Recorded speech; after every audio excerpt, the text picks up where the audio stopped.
हीच एक लोकशाहीची खरी ताकद आहे, की लोकांची इन्व्हॉल्वमेंट प्रत्येक गोष्टीत असणं खूप गरजेचं आहे. असं नाही, की फक्त आपण तात्पुरतं मतदानापुरतं मतदान करतोय आणि 5 वर्षानंतर मग स्वतःला तर ब्लेम नाही करत, पण पुढच्या पुढाऱ्याला किंवा नेत्याला ब्लेम करतो, की आमच्या भागात कामच होत नाही. तुम्ही त्यांना वेळोवेळी जबाब विचारले पाहिजेत.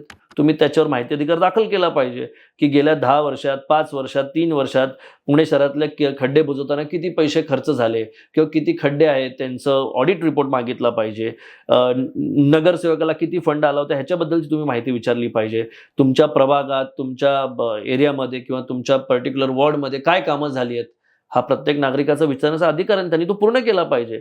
फक्त मी, माझा जॉब किंवा माझा बिझनेस किंवा माझी फॅमिली जोपर्यंत आपण ह्याच्या पलीकडे जाऊन बघत नाही, तोपर्यंत मला नाही वाटत, की आपल्या आजच्या राहणीमानात काही बदल होईल. तुम्ही प्रत्येक वेळी तुम्ही सिस्टमला ब्लेम नाही करू शकत, तुम्ही राजकीय पुढाऱ्यांना ब्लेम नाही करू शकत. तुमची इन्व्हॉल्वमेंट गरजेची आहे. तुम्ही शिकले म्हणून ह्याचा अर्थ काय तुम्ही फक्त व्यवसायच करायचा असं नाही किंवा जॉब करायचा असं नाहीये.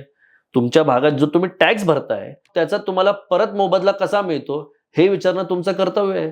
जर हे तुम्ही विचारत नसाल, तर सरकारने किती कायदे आणले आणि काही केलं तरी ह्याचा फायदा तुम्हाला होणारच नाही.